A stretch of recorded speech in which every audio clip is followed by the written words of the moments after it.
here and think that he, for me, will have a better fantasy football upside than Ted McMillan. So moving on to McMillan. McMillan probably was my 2 in this draft coming in, and I think that you look at the analytics, you look at everything that he produces, you look at his ceiling, and you think this guy is like, if you could build a wide receiver in the factory, this is who you build.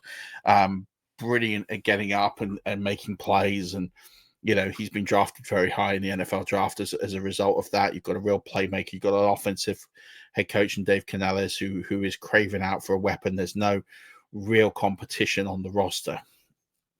I'm going to give you the 3 reasons why Ted McMillan is 4 on this list and not 2.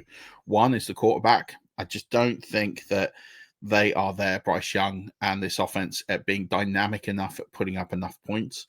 2, the supporting cast is so bad, they need to get another wide receiver in here who is going to at least complement Ted McMillan and get him open, because you could just double and triple Ted McMillan and say, oh, you're going to beat me with Adam Thielen? Okay. I just think that's a real issue. And then I also think about I also just think there's just not enough playmakers on this roster for this offense to get a lot of first downs and to get a lot of opportunities to score. And I think that's the concern. Ted McMillan a year or 2 from now could be really, really good. We don't know what the future kind of holds, but I trust the Packers and the Buccaneers front offices and offenses a lot more than I do Carolina. I think if he landed in a different landing spot, he'd probably be ahead of these 2. But long term, every time the Panthers sort of invest, it never works out.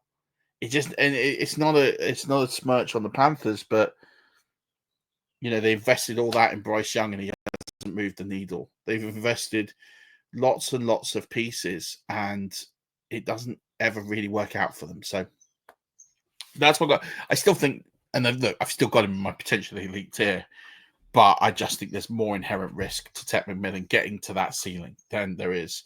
But the one thing you'll say is opportunity and volume is king, and he's going to have a whole ton of that because he is going to be the best wide receiver on that roster by a country mile.